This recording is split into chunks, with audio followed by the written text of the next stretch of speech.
बिस्मिल्लाहिर्रहमानिर्रहीम। अस्सलाम वालेकुम नाज़रीन कराम, मैं हूं मखदूम शहाबुद्दीन और आप देख रहे हैं मेरा फेसबुक और यूट्यूब चैनल। उम्मीद करता हूं आप सब लोग बखैर व आफियत होंगे और जहां भी होंगे अपने अहले खाना समेत खुश भी होंगे और महफूज भी। नाज़रीन कराम, बहुत कुछ हुआ है कल रात गए। एक जानिब तो आज की धमाकेदार समात, इस समात से पहले ही chief justice of Pakistan justice Umar Ata Bandial के लिए अब तक का सबसे बड़ा चैलेंज सामने आ चुका है और इस चैलेंज ने यह वाज़ेह कर दिया है कि चीफ जस्टिस को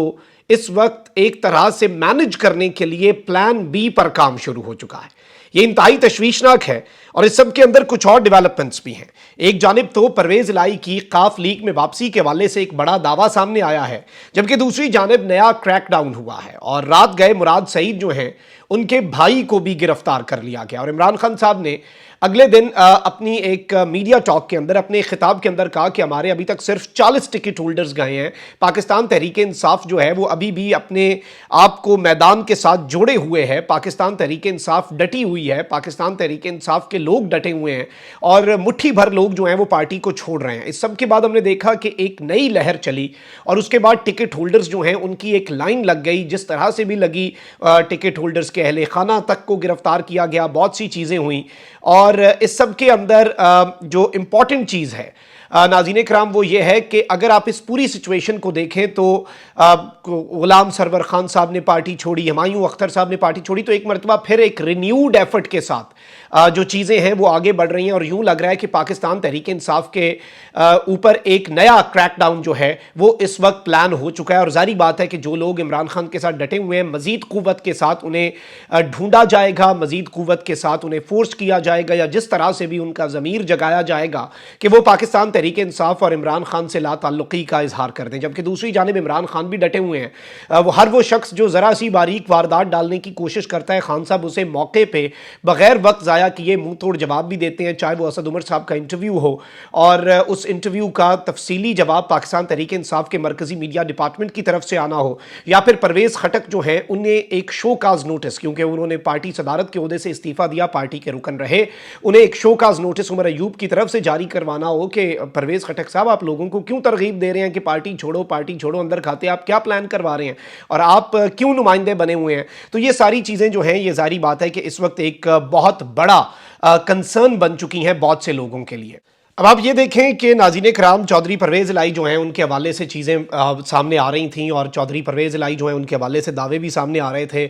वो अभी तक डटे हुए हैं, उनसे उनकी फैमिली को नहीं मिलने दिया गया। शुजात हुसैन और सालिक हुसैन गए। अब चौधरी शाफे जो हैं उन्होंने एक बहुत बड़ा इंकशाफ कर दिया और मुस्लिम लीग काफ के जनरल सेक्रेटरी चौधरी शाफे जो हैं उन्होंने दावा किया है कि साबिक वज़ीर आला पंजाब चौधरी परवेज़ इलाही जमात में वापस आना चाहते हैं। लाहौर में मीडिया से गुफ्तगू करते हुए चौधरी शाफे ने कहा कि चौधरी शुजात और परवेज़ इलाही की मुलाकात मस्बत रही, वो वापस आना चाहते हैं, लेकिन स्पेन में बैठा शख्स अभी नहीं मान रहा, यानी कि मुनस इलाही जो है वो नहीं मान रहे, जो कहता है कि वो पाकिस्तान तहरीक इंसाफ के साथ है। चौधरी शाफे ने कहा कि मुनस इलाही 1 साल पहले ही कह चुके हैं कि सियासत अपनी अपनी, हम एक खानदान है, जबकि सियासी तौर पर फैसला उन्होंने खुद करना है। उन्होंने कहा कि परवेज़ इलाही को बाकायदा दावत दी कि वो मुस्लिम लीग काफ में वापस आ जाएं, मुस्लिम लीग नून के साथ मुस्तकबिल में सीट एडजस्टमेंट हो सकती है। उन्होंने कहा कि ईद के बाद बहुत सी आम सियासी शख्सियात मुस्लिम लीग काफ में शामिल हो जाएंगी। और इस सब के अंदर मैं आपको ये बता दूं कि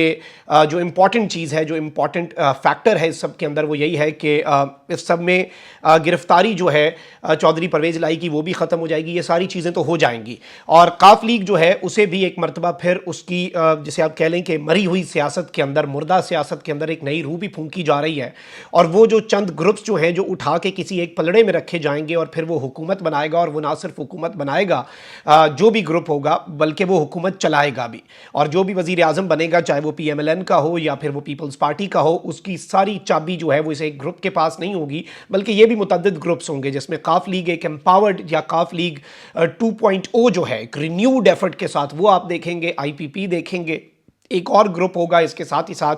30-35 बड़े टॉप के लोग जो हैं उन्हें इकट्ठा किया जाएगा और ये वो लोग होंगे जो आज़ाद उम्मीदवार होंगे और फिर ये अपना वज़न जो है एक ग्रुप की सूरत में किसी के पलड़े में डालेंगे। अच्छा, वहीं दूसरी जानिब वही सब कुछ हो रहा है जिस तरह से आपके सामने हमने रखा कि क्रैकडाउन हो रहा है और मुराद सईद इस वक्त हिट लिस्ट पे है। मुझे ज़ाती तौर पर यह लगता है कि इस वक्त जितने एफर्ट्स हो रहे हैं मुराद सईद की गिरफ्तारी के लिए, अगर उन एफर्ट्स को देखा जाए तो इस वक्त अगर नंबर 1 प्रायोरिटी है इमरान खान के अलावा किसी एक बंदे को पकड़ने की और किसी एक बंदे के लिए तमाम तर ऑप्शंस جو ہیں وہ بند ہیں، ناقابل معافی جرائم جن کے جرائم کو سمجھا جاتا ہے اور جن کے لیے پریس کانفرنس کا آپشن بھی موجود نہیں ہے، مراد سعید صاحب اس فہرست کے اندر سر فہرست ہیں۔ اور اب سوات میں پولیس نے پاکستان تحریک انصاف کے رہنما اور سابق وفاقی وزیر مراد سعید کے بھائی کو گرفتار کر لیا ہے۔ پولیس کا کہنا ہے کہ مراد سعید کے بھائی کلیم سعید کے خلاف مختلف مقدمات درج ہیں۔ کلیم سعید کو ٹاؤن میونسپل آفس TMO جو ہے وہاں سے گرفتار کیا گیا۔ آج پولیس نے سابق گورنر پنجاب، آپ کو پتا ہے کہ کل جو واقعہ ہوا کہ گورنر پنجاب جو ہے سابق عمر سرفراز چیمہ، ان کی اہلیہ اپنے خاوند سے ملاقات کے لیے انسداد دہشت گردی کی عدالت آئیں تو ان کی اہلیہ تک کو گرفتار کر لیا گیا، اور اس سب کے اندر بہت سے لوگ جو ہیں وہ پاکستان تحریک انصاف کے ساتھ اپنی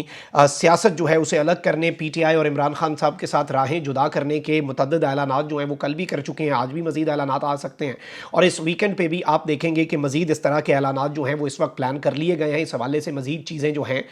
وہ سامنے آ سکتی ہیں۔ تو یہ اس وقت صورتحال بن چکی ہے جو آپ کے سامنے رکھنا بہت ضروری تھی۔ اب ذرا آ جاتے ہیں آج کی سماعت کے معاملے پر۔ ناظرین کرام، آج انتہائی اہم ترین سماعت جو ہے وہ ہونی ہے، اور ظاہری بات ہے کہ سماعت جس ٹائم ہو سکتا ہے آپ یہ ویڈیو دیکھ رہے ہیں اس وقت تک یہ سماعت شروع بھی ہو چکی ہے۔ 7 رکنی بینچ جو ہے وہ اس کیس کی سماعت کو آگے لے کر چل رہا ہے۔ کل جسٹس قاضی فائز عیسیٰ نے 20-25 منٹ کی ایک تقریر کی، جسٹس سردار طارق مسعود نے بھی ان سے اتفاق کیا، وہ بھی اٹھ کر چلے گئے۔ جسٹس قاضی فائز عیسیٰ نے کہا کہ میں بینچ سے الگ نہیں ہو رہا بلکہ یہ بینچ غیر قانونی ہے۔ پھر اٹارنی جنرل جو ہے انہوں نے کہہ دیا کہ اس بینچ کے فیصلے کو بھی ہم اگنور کر دیں گے، اور اب بینچ کوئی غیر قانونی عدالت، کوئی غیر قانونی عدالت کے فیصلوں کو غیر قانونی قرار دیا جا رہا ہے۔ تو پھر اس کا ایک ہی حل ہے کہ جسٹس قاضی فائز عیسیٰ کو ابھی ہی ایٹ دی ویری مومنٹ انہیں چیف جسٹس آف پاکستان بنا دیا جائے اور تا حیات چیف جسٹس بنا دیا جائے، کیونکہ جو وہ کریں گے وہ آئینی اور قانونی ہوگا، اس کے علاوہ پوری دنیا میں جو کچھ ہو رہا ہے وہ سب غیر آئینی اور غیر قانونی ہے۔ اپیرنٹلی یہ ایک اس سے پرسیپشن گئی ہے، کیونکہ آنریبل چیف جسٹس نے ایک بینچ بنایا اور وہ بار بار یہ بات کہتے رہے، اور اس بات کو گورنمنٹ جو ہے وہ یوز کر کے بڑا واضح انداز میں، اور آپ دیکھیں کہ خواجہ آصف صاحب نے بھی تڑی لگائی کہ اگر آپ لوگ اب تحمل کا مظاہرہ نہیں کرتے تو یہ قومی وقار اور قومی عزت کا معاملہ ہے، آپ قصہ پارینہ بن جائیں گے، آپ کو تاریخ سے، ہسٹری سے ڈیلیٹ کر دیا جائے گا ان جج صاحبان کو۔ مطلب اس طرح کے کلیئر جو میسیجز ہیں وہ کمیونیکیٹ کیے جا رہے ہیں۔ تو اب میں یہاں پر آپ کو یہ بتا دوں کہ جسٹس بندیال کے لیے ایک بڑا آپ کہہ لیں کہ جال جو ہے وہ تیار ہے، اور اس سب کے اندر chief justice of Pakistan justice Umar Ata Bandial جو ہیں ان کے لیے مسائل کریٹ کیے جا سکتے ہیں۔ ایک مسئلہ تو سب سے بڑا اور سب سے بڑا چیلنج یہ ہوگا کہ ایک جانب supreme court practice and procedure act جو ہے وہ جولائی تک ملتوی ہے، اور ظاہری بات ہے اٹارنی جنرل اور حکومت جو فریق ہے اس کے اندر، جو متاثرہ فریق آپ کہہ لیں، اسے ایشو نہیں ہے۔ انہوں نے کہا ہے کہ ہم امینڈمنٹ کرتے ہیں، لیکن جسٹس قاضی فائز عیسیٰ نے کہا کہ پہلے اس پر فیصلہ کریں، اس وقت تک عدالت اور ہر بینچ جو ہے وہ غیر قانونی ہوگا۔ اس کے ساتھ ہی ساتھ جو سپریم کورٹ ریویو ایکٹ ہے، اس ایکٹ کو باضابطہ طور پر اس کا فیصلہ جو ہے وہ محفوظ ہے، وہ بھی کسی بھی لمحے سنایا جا سکتا ہے۔ اس کے بعد 14 مئی کے سپریم کورٹ کے فیصلے پر جو عمل درآمد نہیں ہوا، اس فیصلے کے اوپر بھی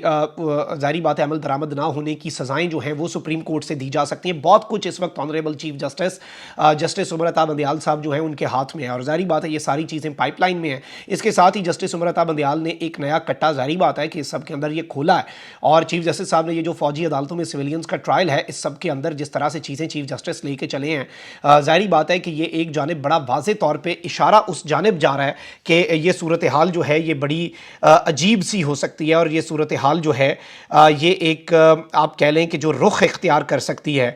وہ بڑا عجیب سا ہے۔ اب اس میں آپ یہ دیکھیں نا کہ اس وقت جو لوگ ہیں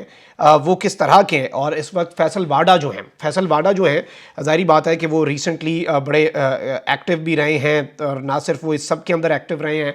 PTI چھوڑنے میں، بلکہ وہ PTI کے لوگوں کو چھڑوانے میں، اور وہ طاقتور حلقوں کے حوالے سے بھی بڑے دعوے کرتے رہے ہیں کہ ان کے پاس بڑی انسائڈ انفارمیشن ہوتی ہے۔ تو اس سب کے اندر فیصل واڈا نے خطرناک انکشاف کر دیا ہے، اور خطرے کی گھنٹی جو ہے وہ چیف جسٹس کے لیے یہ بھی بجا دی ہے، اور انہوں نے کہا ہے کہ فیصلہ آرمی ایکٹ کے خلاف آیا تو فوج روند ڈالے گی۔ اب یہ جو لفظ ہے نا، ذرا اس لفظ پہ غور کریں، اس لفظ کے وزن پہ غور کریں کہ اگر فیصلہ آرمی ایکٹ کے خلاف آیا یا پھر سویلینز کے فوجی عدالتوں میں ٹرائل کے خلاف آیا تو فوج روند ڈالے گی۔ اب یہ بڑی ایک عجیب سی ظاہری بات ہے تڑی انہوں نے لگائی ہے، اور یہ کس کے بہاف پہ اپنی یہ ایک انالیسز اور اپنی انڈرسٹینڈنگ کے طور پہ یہ اپنا جو انکشاف ہے اسے پیش کر رہے ہیں۔ لیکن ایک آپشن یہ بھی ہو سکتا ہے، لیکن دوسری ظاہری بات ہے کہ اس میں ایک سوال یہ بھی ہے کہ کیا یہ خبر کی بنیاد پہ کر رہے ہیں یا پھر یہ ایک बाज़ाब्ता तौर पे जो वार्निंग है वो वार्निंग जारी कर रहे हैं। ये सारे खदशात जो हैं ये अपनी जगह पर मौजूद हैं। अब यहाँ पर एक और ये थ्योरी भी है, एक प्लान बी पर अमल दरामद शुरू हो रहा है और एक अहम तरीन शख्सियत, नॉर्मली तो अटॉर्नी जनरल ऑफ पाकिस्तान जो हैं वो चीफ जस्टिस के साथ मामलात को देखते हैं, लेकिन अब एक ज़ाहिर बात है अटॉर्नी जनरल की क्या इसमें अहमियत होती है। एक इंतहाई अहम तरीन शख्सियत जिन्हें चीफ जस्टिस ऑफ पाकिस्तान को मैनेज करने और उनके साथ कोऑर्डिनेशन रखने का कहा गया। ज़ाहिर बात है कि इस इक़दाम के बाद सबको लग रहा है टॉप लेवल पर कि वो अहम तरीन शख्सियत जो हैं वो फेल हुए हैं और उन्होंने वो एफर्ट नहीं किया जो एफर्ट उन्हें करना चाहिए था, और जिस तरह के एफर्ट्स वो कर सकते थे उन्होंने उस तर्ज पे अपने एफर्ट्स जो हैं वो सब के अंदर पुट इन नहीं किए। तो ये ज़ाहिर बात है एक बहुत बड़ी चीज़ है। और इस सब के अंदर ये भी कहा जा रहा है कि मामला सिर्फ चीफ जस्टिस ऑफ पाकिस्तान जो है उन तक नहीं रुकेगा, ना सिर्फ चीफ जस्टिस को फिक्स किया जाएगा बल्कि अगले 3 से 4 हफ्ते के अंदर उस अहम तरीन शख्सियत जिसके हवाले से ये कहा जा रहा है कि उन्होंने ये वाला केस जो है इसे सही तरीके से उन्होंने नहीं मैनेज किया और इस सब के अंदर वो चीज़ें नहीं कर सके, तो ऑब्वियसली ये भी देखने लायक होगा। इससे ज़्यादा खबर जो है वो दी नहीं जा सकती क्योंकि खबर देने वाले जो हैं उनके भी पर जलते हैं इस सब के ऊपर, और इससे आगे जो है ज़ाहिर बात है जो इन्फॉर्मेशन है। लेकिन एक चीज़ बड़ी वाज़ेह है कि ऑनरेबल चीफ जस्टिस के लिए और सुप्रीम कोर्ट ऑफ पाकिस्तान के लिए, पाकिस्तान के अंदर जुडिशल इंडिपेंडेंस के लिए इस वक्त चैलेंजेस बहुत ज़्यादा बढ़ने जा रहे हैं। इस सब के अंदर एक ताकत जो उनकी बन सकते हैं वो वकला हैं, और उस हवाले से इम्कानात ज़ाहिर हो चुके हैं कि वकला की एक तहरीक जो है वो आप सोमवार से देख सकते हैं या हो सकता है उससे पहले अनाउंस हो जाए, तो वो भी इस वक्त पाइपलाइन में है। और वकला जब निकलेंगे ज़ाहिर बात है चीफ जस्टिस एम्पावर्ड होंगे, चीफ जस्टिस या अदालत के ऊपर कोई शबखून नहीं मारा जा सकेगा, और ये एक बहुत बड़ी डेवलपमेंट के तौर पे चीज़ सामने आएगी और बिलाशुबा इस सब को उसी हिसाब से देखा जाएगा। और इसकी इंपॉर्टेंस जो है उसे भी वकला मूवमेंट जो है उसे निगलेक्ट नहीं किया जा सकता, क्योंकि काला कोर्ट जो है वो इस वक्त यूँ लग रहा है कि डट चुका है। और काला कोर्ट भी फॉर्मर जो जुडिशरी आप देख लें कि एक साबिक चीफ जस्टिस ने दरख्वास्त दे दी, तो उनकी अंडरस्टैंडिंग भी अपेरेंटली यही है जो आइन और क़ानून की है। तो ऑब्वियसली ये एक चैलेंज होगा। अब इसमें देखना यह है कि मिलिट्री लीडरशिप कहाँ पर खड़ी है, मिलिट्री का क्या मौक़िफ़ है। फैसल वाडा साहब जैसे खुद साख्ता तर्जुमान जो हैं मिलिट्री के और उनके हवाले से बड़े अपनी तरफ से वेल इन्फॉर्म्ड समझे जाने वाले लोग जो हैं वो तो बड़े अजीबो गरीब और बड़े खौफनाक दावे कर रहे हैं। अल्लाह ताला पाकिस्तान पर रहम करे। पाकिस्तान के तमाम इदारे पाकिस्तान के लिए ज़रूरी हैं, पाकिस्तान की फ़ौज, पाकिस्तान की इंटेलिजेंस, पाकिस्तान की जुडिशरी, पाकिस्तान की पार्लियामेंट, जो कि इन्होंने एक मजाक बना दिया हुआ है। पार्लियामेंट तो एक डमी पार्लियामेंट है ना, लेकिन ये इदारे जब तक मजबूत नहीं होते ये पाकिस्तान की बुनियाद है, और इन सब का मिलकर काम करना ही पाकिस्तान के मफाद में है। इनकी कशीदगी पाकिस्तान के मफाद में नहीं है। अपना बहुत ख्याल रखें। अल्लाह निगहबान। पाकिस्तान जिंदाबाद।